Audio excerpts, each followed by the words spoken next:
Napabilang po noon bilang isa sa pinakamaruming sementeryo ang Pasay Public Cemetery. Kumustahin natin kung nagbago na ba ang sitwasyon doon.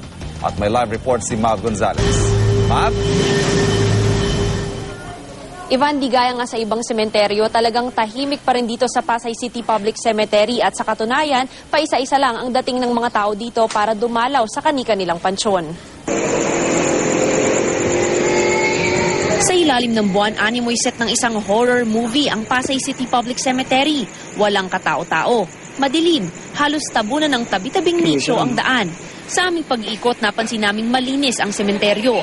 Noong isang taon kasi, kabilang ang Pasay Public Cemetery sa mga pinakamaruruming sementeryo sa Metro Manila batay sa inspeksyon ng MMDA. Ang magtiyahing Elsie at Rainia lang ang inabutan naming dumalaw sa mga yumaong lolo't lola. Tahimik talaga dito. Di katulad sa ibang sementeryo na magulo. Dito maayos naman. Dati, meron din, pero ngayon parang siguro mga pagod na rin. Kaya yung iba pumupunta sa ng mas maaga. Sa sementeryong ito, ang mga caretaker ang nagsisilbing pamilya ng mga yumao at dito na sila nagpalipas ng gabi para linisin ang mga puntod.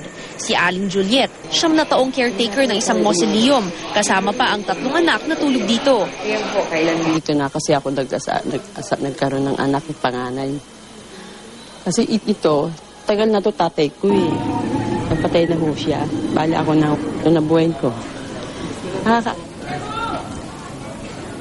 Ivan, ayon sa pulisya, wala pang masyadong bumibisita dito sa Pasay City Public Cemetery ngayong panahon ng undas. Ngunit nakahanda naman daw sila sakaling magdagsaan ng mga tao ngayong araw. Merong 20 pulis na nagroronda doon sa loob ng sementeryo para mapanatili ang kaayusan at meron ding mga ambulansya na nakastandby dito sa labas. At yan muna ang pinakasariwang balita mula dito sa Pasay City. Balik sa iyo, Ivan. Maraming salamat, Mav Gonzalez.